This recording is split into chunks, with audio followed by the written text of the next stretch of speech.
सभी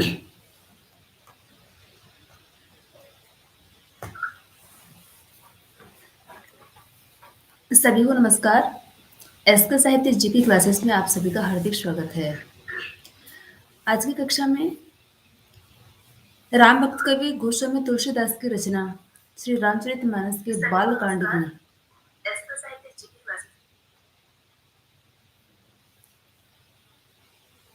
बालकांड के वो पद जो राजस्थान विश्वविद्यालय के फर्स्ट सेमेस्टर में दिए गए हैं। राजस्थान विश्वविद्यालय के बीए फर्स्ट सेमेस्टर के हिंदी साहित्य के फर्स्ट पेपर में आदिकाल और भक्ति काव्य में दिए गए हैं, उनकी व्याख्या देखेंगे। ये रामचरितमानस के बालकांड आपकी सेकंड ग्रेड और कॉलेज लेक्चरर की भर्ती में भी है। तो जो इंटीग्रेटेड के बच्चे देख रहे हैं उनके लिए भी ये महत्वपूर्ण है। साथ ही साथ नेट जेआरएफ की जो तैयारी कर रहे हैं उनके लिए भी ये काम के हैं। अभी जो मेन फोकस है वो केवल राजस्थान विश्वविद्यालय के विद्यार्थियों के हितार्थी वीडियो बना रही हूँ। देखते हैं।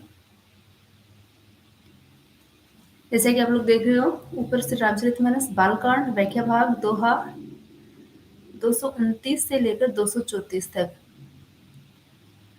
बीए फर्स्ट सेमेस्टर के जो हिंदी साहित्य का पहला पेपर है आदिकाल और भक्ति काल, उसमें तुलसीदास की 2 रचनाओं के कुछ पद है। उसमें 2 पद तो 3 पद तो आपकी विनय पत्रिका की तुलसीदास की विनय पत्रिका के 3 पद है। मैंने तीनों पदों के 2 वीडियो मैंने पहले बना दिए हैं। एक लाइव है और एक उनकी पीडीएफ की व्याख्या, प्रसंग, संदर्भ, विशेष सब कुछ विस्तार से उसमें दे रखा है, देख लेना। आज जो नए इसमें सेमेस्टर में 2025-26 का जो पाठ्यक्रम है, उसमें जो बालकांड के पद है उनकी व्याख्या देखेंगे। कोशिश करेंगे 2 से अधिक पदों की व्याख्या करने की। देखते हैं कितने पदों की व्याख्या होती है। फिलहाल शुरू करते हैं। देखन बागु कुंवर दुई आए, भय किशोर सब भांति सुहाए। ये तुलसीदास जी जब राम लक्ष्मण सीता जी की पुष्प वाटिका में बाग देखने के लिए आते हैं, बगीचे को देखने के लिए आते हैं, तो उसका तुलसीदास जी यहाँ पर वर्णन करते हैं। कौन से मन की भाव राम के मन में उत्पन्न होते हैं, लक्ष्मण को कैसा आभास होता है और वहाँ पर और क्या जो है मनोहारी घटनाएं होती है, उनका इसमें इस पद में दे रखा है। देखो, देखन बागु कुंवर दुई आए, भय किशोर सब भांति सुहाए। श्याम गोर किमि कहो बखानी, गिरा नैन नैन बिनु बानी। सुनी हरषि सब सखी सयानी, सिय हिय अति उत्कंठा जानी। एक कहई प्रसूत तेई आली, सुने जे मुनि संग आए काली। जिन्ह निज रूप मोहनि डारी, किन्हीं स्वबस नगर नर नारी। वर्णत छवि जह तह सब लोगु, अवसी देख अहि देखने जोगु। तासु बचन अतिशय सुहाने, दरस लागी लोचन अकुलाने। चली अग्र करि पिय सखी सोई, प्रीति पुरातन लखन ने लखई न कोई। सुमरी शीय नारद बचन, उपजी प्रीति पुनित। चकित विलोकत सकल दिशि, जनु शिशु मृगी सभीत। सभीत, भीत यानी डरना, सैनी डर के साथ में, मृगी पूरे का अर्थ देखते हैं। जब श्री राम और लक्ष्मण जनक की विदेह राज्य के राजा जनक की पुष्प वाटिका में भ्रमण के लिए निकलते हैं और वहां पर सीता की कुछ सखियां राम और लक्ष्मण को देख लेती है। जब राम और लक्ष्मण को देख लेती है तो वह सीता के पास में जाकर सीता को सुनाकर अन्य सखियों से उनकी छवि का वर्णन करती है, राम के अपूर्व सौंदर्य का वर्णन करती है। तब सीता उस राम के सौंदर्य को सुनकर उनके मन में कौन से भाव उत्पन्न होते हैं, उन भावों का यहाँ पर तुलसीदास जी बड़े ही मनोहारी ढंग से वर्णन करते हैं। देखन, देख कर, बागु, बाग में, देखने के लिए, देखन, देखने के लिए, बागु, बाग में, कुंवर, 2 नौजवान, कुंवर यानी कंवर, दुई, 2 आए, ठीक है। बाघ को देखने के लिए 2 नौजवान आए हैं। बये किशोर, बये यानी अवस्था, किशोर अवस्था सब भांति सुहाए। वो किशोर अवस्था में सब प्रकार से सुंदर दिखाई दे रहे हैं, सुंदर लग रहे हैं। यानी किशोर अवस्था के सब प्रकार के सौंदर्य से परिपूर्ण है कौन? वो दोनों कुंवर, दोनों नौजवान। श्याम गोर किमी कहो बखानी। आप देखो क्या कह रहे हैं तुलसीदास जी, श्याम सांवले, गोर गोरे।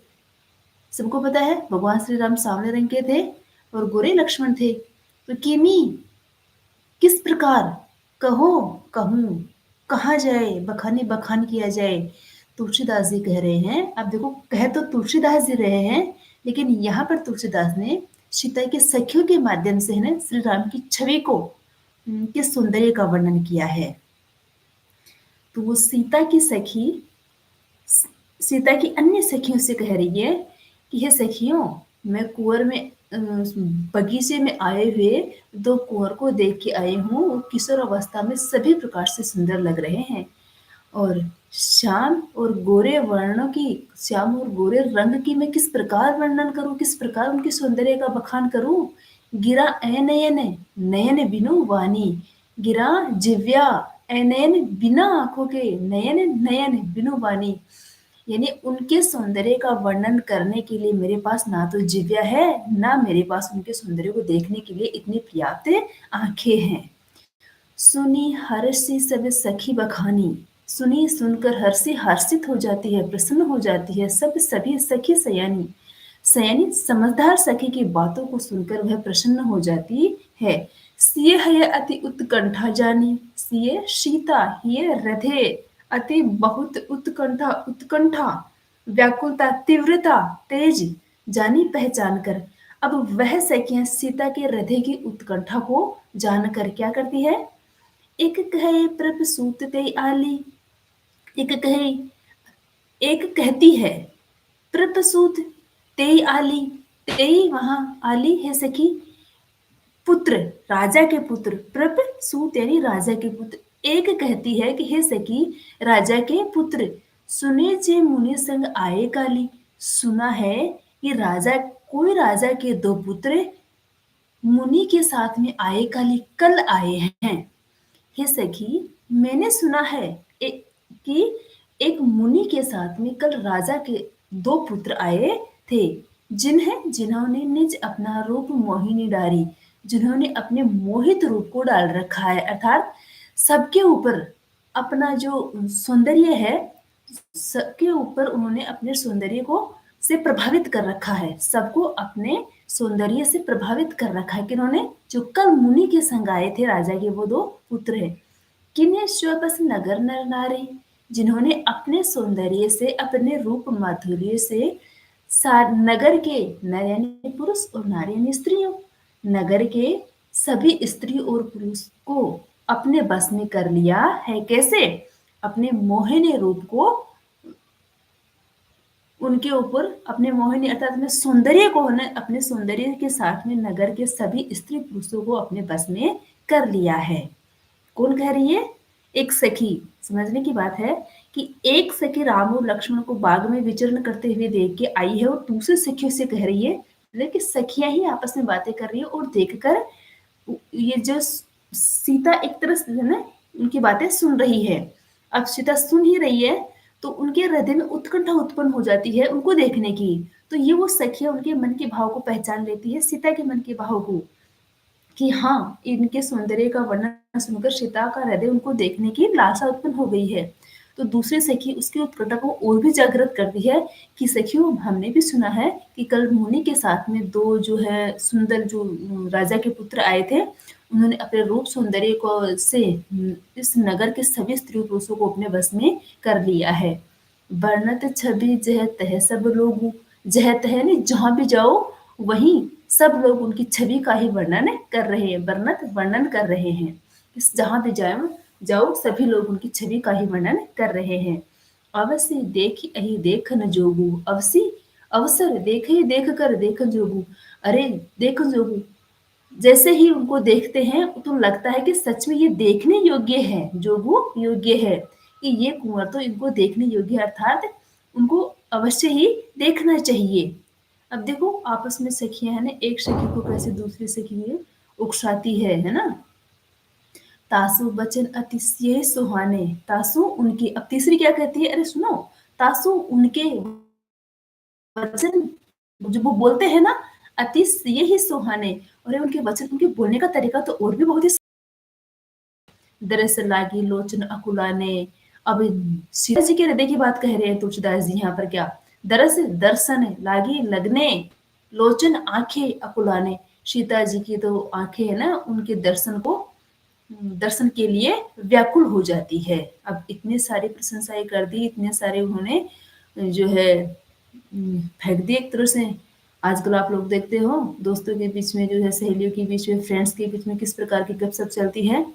यद्यपि श्री राम सुंदर थे, लक्ष्मण भी सुंदर थे, है ना, और तुलसीदास जी भगवान श्री राम की जो भक्ति के माध्यम से श्री राम की छवि का वर्णन कर रहे हैं, लेकिन यहाँ पर अपन अपने व्यवहारिक तौर पर भी इस पद की अपन व्याख्या को आसानी से समझ सकते हैं कि दो दोस्त या दो सहेलियां आपस में किस प्रकार है ना, उकसा कर है ना, उनसे मिलने के लिए भेज देती है, उनसे बात करने के लिए भेज देती है। तो सखियों की बातों को सुनकर सीता जी की लोचन, सीता जी की आंखें उनके दर्शन करने के लिए व्याकुल हो जाती है। चली अगर करी प्रिय सखी सोई, ये लो, चली अगर करी, चल गई, अगर आगे करी करके प्रिय प्यारी सखी सोई, उन्हीं जो प्यारी सखियां थी, बहुत जो सखियां थी, उनको वह आगे करके चल दी। प्रीति पुरातन लखन ने कोई, तुलसीदास जी कहते हैं कि पुराने जमाने की जो प्रीति है, उसको कोई नहीं देख सकता, उसको कोई नहीं पहचान सकता। इस पंक्ति के माध्यम से तुलसीदास जी कहना चाहते हैं कि भगवान श्री राम और सीता जी की तो प्रीत जो पिछले जन्म से भी थी, यानी प्रीति पुरातन, पुराने से पुरानी प्रीति को कोई नहीं पहचान सकता। अब यहाँ पर केवल सखियां ही उनके रूप सौंदर्य का वर्णन कर रही है, उनको देखकर है ना, सीता जी उनको देखने के लिए व्याकुल हो जाती है और सखियों को लेकर चली जाती है, अर्थात सीता जी की सखियों के माध्यम से उनकी छवि को वर्णन सुनकर ही उनके हृदय में प्रेम की जागृत हो जाता है। तो तुलसीदास जी यहाँ पर सीता जी के हृदय में राम के प्रति उत्पन्न प्रीति का भी वर्णन कर रहे हैं कि पिछले जन्म से ही दोनों में प्रेम था। सुमिरि सिय नारद बचन उपजी प्रीति पुनित, चकित बिलोकति सकल दिशि जनु शिशु मृगी सभीत। यहाँ पर तुलसीदास जी कहते हैं कि सिय सीता जी सुमेरी स्मरण करते हुए, याद करते हुए, नारद वचन, नारद जी के वचन, उपजी प्रीति पुनित, उपजी उत्पन्न हो जाती है प्रीति, प्रेम, पुनित यानी पवित्र। सीता जी नारद जी के वचनों को याद करते हुए उनके हृदय में पवित्र प्रीति उत्पन्न हो जाती है। चकित बिलोकत सकल दिशि, चकित आश्चर्यचकित होती हुई, बिलोकित देखती हुई, सकल सारी दिशि दिशाएं जनु, जैसे जिस प्रकार शिशु छोटा बच्चा मृगी हिरण का सभीत डर के साथ, जैसे हिरण का छोटा बच्चा अपनी माँ को खोजते हुए डर के साथ ने इधर उधर देखता रहता है, वैसे ही सीता जी श्री राम को देखने के लिए चकित, वो डरे हुए शिशु के समान इधर दसों दिशाओं में, सकल दिशा सारी दिशाओं में देख रही है। बहुत अच्छा पद है तुलसीदास जी का रामचरितमानस के बाल कांड में पुष्प वाटिका से लिया गया है। और अलंकार भी इसमें देखो, अनुप्रास अलंकार है, रूपक अलंकार है, और जनु शब्द है, उत्प्रेक्षा अलंकार है, और जैसे अतिशयोक्ति अलंकार भी अपन इसमें देखते हैं, जैसे कह रहा है ना कि जिन्हें निज रूप मोहिनी डारी, किन्हीं सोबस नगर नरे नारी, नैन वर्ण के प्रति अनुप्रास अलंकार है ना, जह तह सब वर्णत से भी रूपक अलंकार है। और जैसे कि मैंने आपको व्याख्या में बता रखा है, उसमें पिछले वाले वीडियो में भी बहुत अच्छे से आपको बताया था कि व्याख्या में अपने को सबसे पहले संकेत लिखना है, संकेत में दोनों ये शब्द लिखने हैं और बीच में डॉट डॉट लगा के ये दोनों शब्द लिखने हैं, और संकेत के बाद में संदर्भ लिखना है। संदर्भ में राम भक्त कवि तुलसीदास जी द्वारा रचित रामचरितमानस के बाल कांड की पुष्प वाटिका प्रसंग से लिया गया है, और इसमें किसी का कथन, ना राम का कथन है ना सीता जी का कथन है। इसमें सीता जी की सखिया भगवान श्री राम और लक्ष्मण के अपूर्व सौंदर्य का वर्णन कर रही है, और सौंदर्य का वर्णन सुनकर ही सीता जी के हृदय में प्रेम उत्पन्न हो जाता है, श्री राम के छवि को देखने के लिए व्याकुल हो जाती है। उसका यहाँ पर वर्णन किया गया है। ये आपको प्रसंग में लिखना है। संदर्भ में तो गोस्वामी तुलसीदास, रामचरितमानस, बालकांड और पुष्प वाटिका ये लिख देनी है, ठीक है। और इनका विस्तार से मैंने पिछले वाले वीडियो में बता रखा है, वो आप पीछे वाला वीडियो देख लेना। संदर्भ में बता ही दिया है मैंने कि क्या है कि इसमें सीता जी की सखियां सीता जी को श्री राम और लक्ष्मण की अपूर्व सौंदर्य का वर्णन कर रही है, और इन सखी के मुंह से सुनकर, राम के अपूर्व सौंदर्य की बात सुनकर ही सीता जी के हृदय में राम के प्रति प्रेम उत्पन्न हो गया है। और उत्पन्न प्रीति को तुलसीदास ने इस पद में वर्णित किया है। ये आपको प्रसंग में लिखना है, ठीक है। और व्याख्या में जो मैंने भी आपको पिछली बार बताया वो लिखना है। फिर विशेष में आपको दो पार्ट करने हैं, भाव सौंदर्य और शिल्प सौंदर्य। शिल्प सौंदर्य में अलंकार बता दिए हैं, भाषा लिखनी है आपको, सहज सरल है। और भाव सौंदर्य में जो मैंने अभी प्रसंग में बताया उसी को आप ऐड करके इसमें जो है लिख देना। आगे का पद देखते हैं।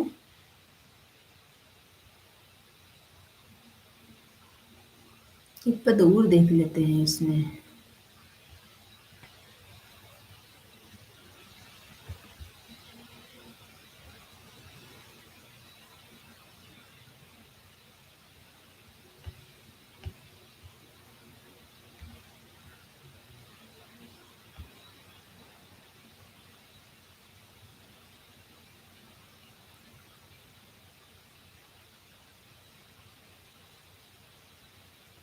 दिख रहा है क्या?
ठीक है, दूसरा पद देख लेते हैं।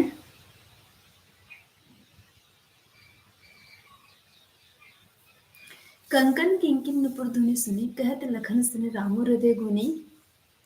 आनहु मदन दुंदुबी दीनी, मन सावे स्वाविजय कह कीन्ही। अस कहि फिरि चिताए एतहि ओरा, सिय मुख शशि भये नैन चकोरा। भय विलोचन चारु अचंचल, मनहु सकुच निमि तजे दिगंचल। देखि सिय शोभा सुख पावा, हृदय सराहत बचन न आवा।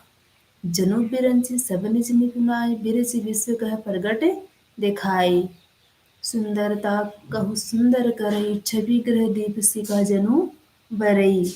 सब उपमा कवि रहे जुठारी, केहि पट तरो विदेह कुमारी। सिय शोभा ही बरनि प्रभु, आपनी दशा विचारी। बोले सूचि मन अनुज सन, वचन समय अनुहारी। बहुत अच्छा पद है। ये आपके हिंदी साहित्य के बीए फर्स्ट सेमेस्टर में जो पद दे रखे हैं, ये राजस्थान विश्वविद्यालय में बालकांड के जो कंटिन्यू पद है वो नहीं दे रखे। जैसे कि आपको इसमें किताब में तो आप जैसे किताब पढ़ोगे आदिकाल और भक्ति उसमें तो कंटिन्यू दे रखा है, लेकिन जैसे रामचरितमानस की जो बालकांड है उसमें कंटिन्यू नहीं है ये। ठीक है, तो जैसे कि अपन ने पहला वाला पढ़ा था तो उसमें सीता की सखियां आपस में बातें कर रही है और सीता की सुना रही है कि ऐसे इस अपने बगीचे में ऐसे कुंवर आए हुए हैं, वो बहुत ही सुंदर है और सारे अपने नर सारे स्त्री पुरुषों को अपने मोह में उससे उन्होंने अपने वश में कर लिया है, यानी आपस में बातें कर रही है। और ये सुनकर सीता जी श्री राम को देखने के लिए चली जाती है, उन दोनों कुंवर को देखने के लिए चली जाती है और नारद जी के वचनों को याद करते हुए जा रही है। तो आगे वाला पद आना चाहिए ना कि उनके मन में जय तो सीता जी के मन में उत्पन्न और विचार आने चाहिए आगे के पदों में, या फिर सीता जी श्री राम को देखकर उनके उसके बाद में उनके मन में क्या विचार आते हैं, सीता जी के ही विचार चलने चाहिए ना। लेकिन ये अचानक से उन्होंने बीच में राम जी के विचार, जब सीता जी को देख लेते हैं श्री राम, तो श्री राम के हृदय में सीता जी को देखने के बाद में कौन से भाव उत्पन्न होते हैं और किससे क्या कहते हैं, वो इस पद में दिए गए हैं। दूसरा ही पद है आपका, उसमें ये देखो।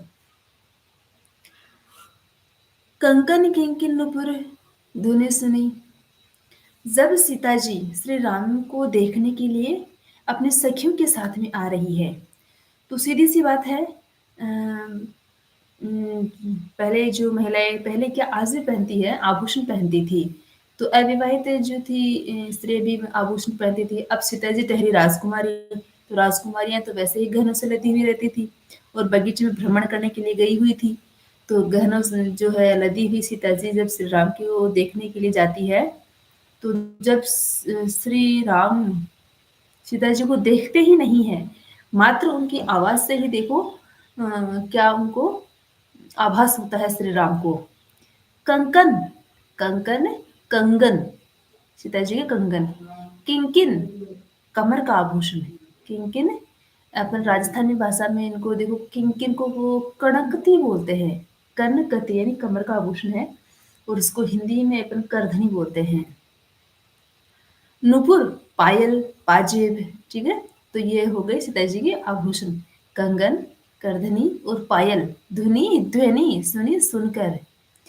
सीता जी के इन आभूषणों की, सीता जी के कंगन, करधनी, पायल, इनकी ध्वनि सुनकर कहते कहते हैं लखन लखन से सन रामु राम रधे रधे से गुणी गुणी श्री राम रधे से।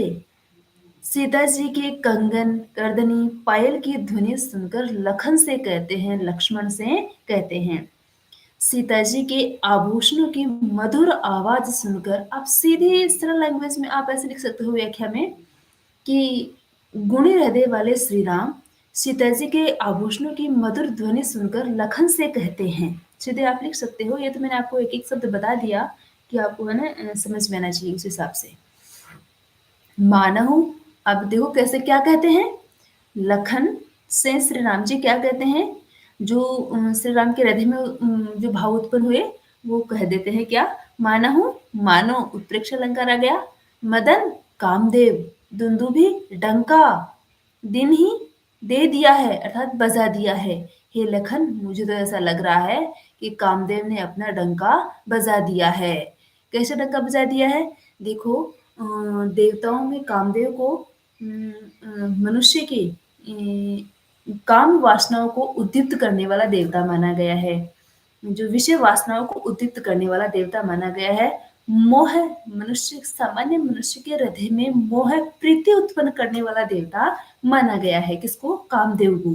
तो कामदेव के बारे में सीधे ही श्री राम लक्ष्मण से कहते हैं कि हे लक्ष्मण, मुझे मुझे तो ऐसा लग रहा है कि जैसे कामदेव ने अपना डंका बजा दिया है। कैसे बजा दिया है?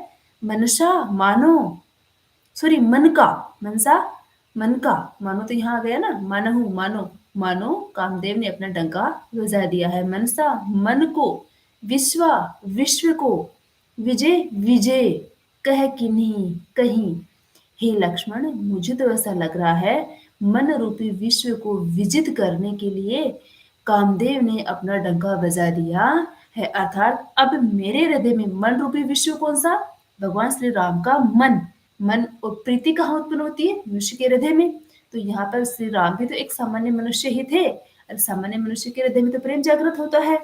प्रेम तो सामान्य हो, विशेष हो, जो भी हो, सभी के हृदय में जागृत होता है। अभी यहाँ पर भी देखो कह रहे हैं कि मनसा मन रूपी विश्व को विजित करने के लिए मानो कामदेव ने अपना डंका बजा दिया है। अर्थात मेरे हृदय में इसको देखकर प्रेम के जो भाव है वो उत्पन्न हो रहे हैं।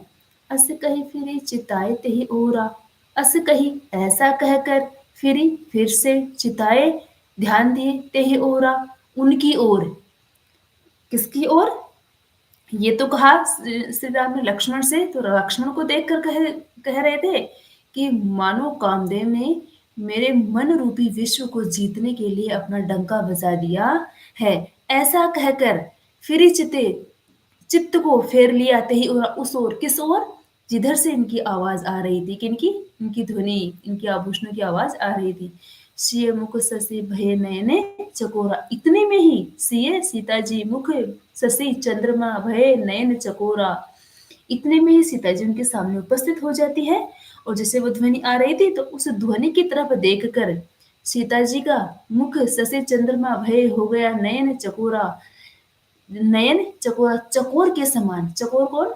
जैसे चकोर चंद्रमा को एक टक लगाए है, उसकी तरफ देखता रहता है, वो स्वर्ण नक्षत्र की बूंद लेने के लिए पलक भी नहीं चिपकाता है। तो वैसे ही श्री राम भी सीता जी के मुख, सीता जी के मुख को देखते देखते ही, सीता जी के चंद्रमा रूपी मुख को देखते ही सीता जी के नयन चकोर के समान चकित हो गए। ध्यान देने की बात है, ठीक है। ये ऐसा कहकर श्री राम जी उस ध्वनि की ओर देखते हैं, और सीता जी का चंद्रमा रूपी मुख को देखते ही उनके नयन चकोर के समान चकित हो गए। भय हो गए नयन, नयन चकोरा चकोर के समान। अर्थात सीता जी के चंद्रमा के समान मुख को देखकर श्री राम के नयन चकित रह गए, चकोर के समान आश्चर्यचकित रह गए। भय विलोचन चारु अचंचल, भय हो गए विलोचन नयने चारू चारो अचंचल स्थिर। अब देखो देखो चारो, या तो ये हो सकता है चंचल। चारों शब्द के दो अर्थ होते हैं यहाँ पर, एक तो चारों और एक होगा चंचल। तो अगर चारों लेते हैं तो भय विलोचन देखकर भय हो गए विलोचन उनके नयन। चारों चारों ही दो राम के और दो सीता जी के, अचंचल स्थिर, यानी चारों नयन सीता जी के नयनों को देखकर चारों नयन स्थिर हो गए। अर्थात सीता जी ने राम को देखा तो दो नयन सीता जी के, और राम जी ने सीता जी को देखा, दो नयन राम के। तो चारों नयन आपस में देखकर स्थिर हो गए, अर्थात दोनों का रूप सौंदर्य अपूर्व देखकर चकित रह गए। और एक ये भी हो सकता है क्या कि भय विलोचन उनको देखकर चारों, यानी चंचल अचंचल, जो चंचल नयन थे, जिसको देखने के लिए नयन चंचल चंचल हो रहे थे, देखने के लिए व्याकुल हो रहे थे, वह अचंचल हो गए, वह स्थिर हो गए। ठीक है, क्योंकि राम भी आभूषणों की ध्वनि सुनकर आश्चर्यचकित हो रहे थे कि इतनी मधुर ध्वनि कहाँ से आ रही है। मुझे ऐसा लग रहा है कि कामदेव मेरे मन में जो है प्रेम उत्पन्न करके ही रहेंगे, है ना, उन्होंने डंका बजा दिया है। मन रूपी विश्व को जीतने के लिए उन्होंने डंका बजा दिया है, अर्थात उनकी आँखें और भी चंचल हो गई थी। तो उनको देखते ही अब उनकी आँखें, उनके लोचन अब स्थिर हो गए हैं। तो इनका सीधा-सा अर्थ ये हो सकता है, ये होगा, हो सकता है नहीं ये होगा कि भय विलोचन उनको देखते ही चंचल नयन स्थिर हो गए, या फिर उनको देखते ही चारों नयन स्थिर हो गए, बस। मनहु सकुचि निमित तजे दिगंजल, मनहु मन ने सकुचि, सॉरी, ये मनहु उत्प्रेक्षा अलंकार है, यहाँ पर मन नहीं होगा, उत्प्रेक्षा मनहु मानो आएगा, है ना। मनहु मानो कैसे, सकुचि संकुचित हो गए, निमि तजे दिगंजल। अब देखो यहाँ थोड़ी सी एक कथा प्रचलित है। ये निमि शब्द जो है, ये कहते हैं कि सीता जी के जो पूर्वज थे, सीता जी के पिताजी थे जनक, और जनक के पिताजी का नाम था निमि।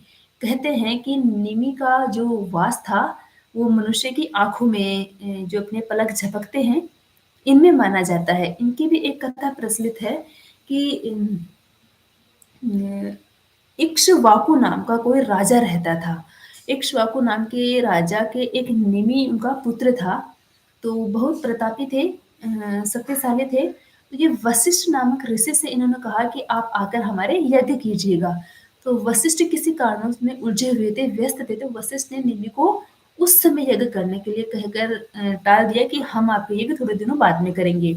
निमि से रहा नहीं गया और दूसरे ऋषियों से उन्होंने यज्ञ करवा लिया। जब ऋषि वशिष्ठ को पता चला कि निमि ने वो यज्ञ संपन्न करवा लिया, तो वशिष्ठ निमि से नाराज हो जाते हैं, क्रुद्ध हो जाते हैं, और निमि से कहते हैं कि तुम्हारा जो शरीर है वो एक तरह से बिना शरीर, आपने बिना शरीर भी इस संसार में रहोगे। यानी आप इस संसार में रहोगे लेकिन बिना देह के, अर्थात विदेह ही आप इस संसार में रहोगे। वो भी कैसे कि आप मनुष्य की आँखों के ऊपर आप जो आपका निवास होगा, और मनुष्य जो पलक झपकाएगा, है ना? तो जहाँ आप रहोगे, जिस मनुष्य की पलकों में आपका निवास होगा, वही मनुष्य है ना पलक झपका पाएगा। अब देखो निमि का वास तो है लेकिन देह नहीं है, ठीक है? देह नहीं है अर्थात विदेह है। तो इन्होंने वशिष्ठ से याचना की कि ठीक है आपका श्राप तो अब मुझे मानना ही पड़ेगा, लेकिन मुझे भी एक जो है ऐसा वरदान थोड़ा-सा दो, है ना? ताकि मेरा भी नाम चल सके, मेरा भी जो वंश आगे बढ़ सके।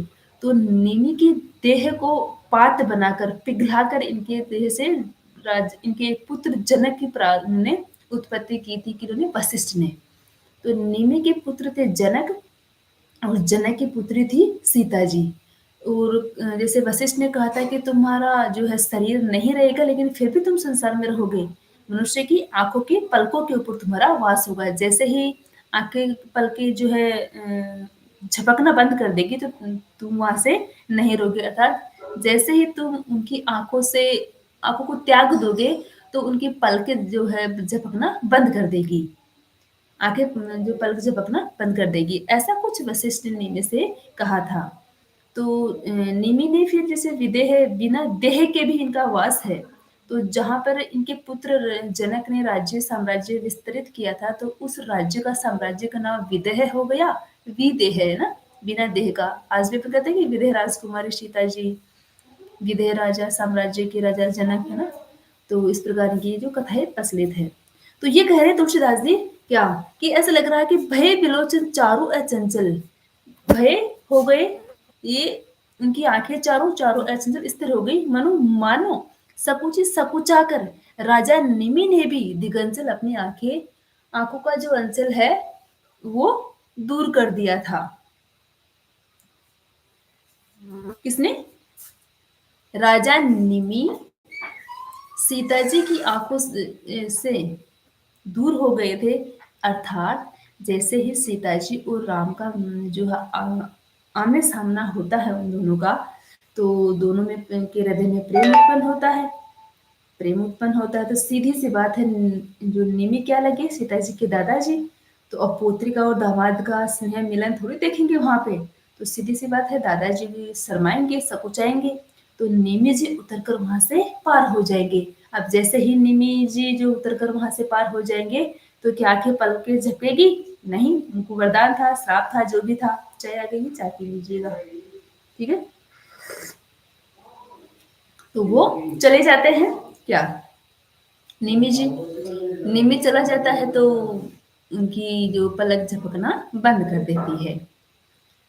काफ़ी रोचक जो है ये कथा है। कभी समय मिलेगा तो दोबारा से फिर से सुनाऊँगी आपको।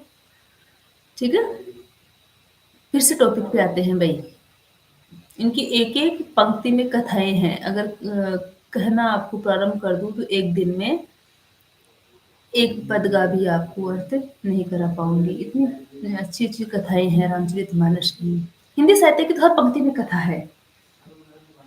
चलो देखते हैं। देखिए सिया शोभा सुख पावा। ठीक है? अब देखो निमि जी तो उतर कर चले गए, पलक झपकना बंद कर दी। अब पलक नहीं झपकेगी तो लगातार जो है दोनों का जो दृश्य है वो है चलता रहेगा। अब क्या होता है देखी सिए शोभा सुख पावा। अब श्री राम जी देखी सिए सीता को देखकर सुख प्राप्त कर रहे हैं। सीता की शोभा को देखकर सुख प्राप्त कर रहे हैं। हृदय श्रावत बचनु न आवा। श्री राम जी अपने हृदय की सराहना कर रहे हैं और बचनु न आवा कुछ कहने को ही नहीं बने रहा, वचन ही उत्पन्न नहीं हो रहे हैं। जनु बिरंज सब निज न पुनाई। जनु जैसे उत्प्रेक्षा अलंकार है। जनु जब मानो बिरंची विधाता ब्रह्मा सब सारी निज अपने निपुणाई निपुणता, जैसे ब्रह्मा ने विधाता ने अपनी सारी निपुणता विरची रचकर विश्व विश्व के कह प्रकट दिखाई। जैसे विश्व के सामने प्रकट करके दिखा दी है। क्या कह रहे हैं तुलसीदास जी कि श्री राम के हृदय में ऐसे भाव उत्पन्न हो रहे हैं, ऐसे भाव उत्पन्न हो रहे हैं कि जैसे विधाता ने अपनी सारी निपुणता सीता जी को रचकर, सीता जी को बनाकर, बनाने में ब्रह्मा ने, सृष्टि को बनाने वाले विधाता ने सीता जी को रचकर अपनी सारी निपुणता विश्व के सामने प्रकट कर दी है। सुंदरता कहूँ सुंदर करोई। अब यहाँ देखो कितने तगड़ी जो है अतिशयोक्तिपूर्ण अलंकार है यहाँ पर। सुंदरता कहूँ सुंदर करई। श्री राम के हृदय के भाव है भाई ये। सुंदरता कहूँ सुंदर करई। सुंदरता को भी ये और भी सुंदर कर रही है। रूप का अतिशयोक्ति अलंकार हो गया है ना। छवि ग्रह दीप शिखा जनु बरई। छवि ग्रह, अरे पहले तो छवि, छवि शब्द ही सुंदरता के लिए आया है। जब सुंदरता अपने सीमाओं को पार करती हुई जा रही है तो वहां छवि शब्द आता है ना। तो ये कह रहा है छवि ग्रह, यानी पहले ही सुंदरता का घर है सीता जी, फिर भी उसमें भी दीपशिखा जनुई बरई। सौंदर्य के घर में भी दीप की मालिका जैसे जल रही हो, बरई यानी प्रज्वलित हो रही हो। यानी सौंदर्य के ग्रह में भी दीपों की माला है प्रज्वलित हो रही है। सब उपमा कवि रहे जुठारी। तुलसीदास जी कह रहे हैं कि कवियों की सारी उपमा यहाँ पर झूठी पड़ गई है। के ही पट तरो विदेह कुमारी। हे विदेह कुमारी किस प्रकार मैं तुम्हारे सौंदर्य का वर्णन करूं। कह रहे हैं तुलसीदास जी कि हे विदेह कुमारी, हे सीता जी। अब तुलसीदास जी भगवान श्री राम के माध्यम से सीता जी के सौंदर्य का वर्णन कर रहे हैं कि हे विदेह की कुमारी। देखो आगे ना विदेह है ना, विदेह कुमार सीता जी के लिए आया है। विदेह क्यों नाम पड़ा है, इस निमि जी के आधार पर ही इनके साम्राज्य का नाम विदेह पड़ा है। के ही पटतरो किस प्रकार मैं तुम्हारे सौंदर्य का वर्णन करूं। सिय शोभा ही बरने प्रभु आपने दशा विचारी। सिय शोभा सीता जी की शोभा ही है हृदय में बरने वर्णन प्रभु श्री राम आपनी दशा विचारी। अरे अपने दशा का विचार करने लग जाते हैं। बोले सुचि मन अनुज सन बचन समय अनुहारी। बोले बोले सुचि पवित्र मन, मन में अनुज छोटे भाई से सन बचन समय अनुहार। समय का पालन करते हुए कि बहुत ज्यादा टाइम हो गया मुझे इनको देखते हुए। और फिर वो राम लक्ष्मण से कहते हैं, अनुज यानी अपने छोटे भाई से कहते हैं। देखो कितना अच्छा पद है, बहुत अच्छा पद है भाई, मुझे तो बहुत अच्छा लगा। आपको कैसा लगा आपके ऊपर है। संदर्भ तो लगभग लगभग वही है जो मैंने पहले वाले पद में बता दिया था। प्रसंग इसमें आ जाएगा कि श्री राम सीता जी को जो पहली बार देखते हैं और जैसे श्री राम सीता जी को पहली बार देखते हैं तो देखने के बाद में श्री राम के हृदय में उत्पन्न सीता जी के सौंदर्य को लेकर उत्पन्न जो मन के भाव है, उन मन के भाव का मनोहारी वर्णन किया है। ये आपको प्रश्न में लिखना है। व्याख्या में पूरी व्याख्या कर ही दी है। अलंकार आपको बता दिए हैं। 2 काफ़ी है, ठीक है 2 काफ़ी है। अभी जस्ट 10 मिनट बाद में फिर से आती हूँ आपके लिए लाइव। काफ़ी है 2 आपके लिए। Thank you.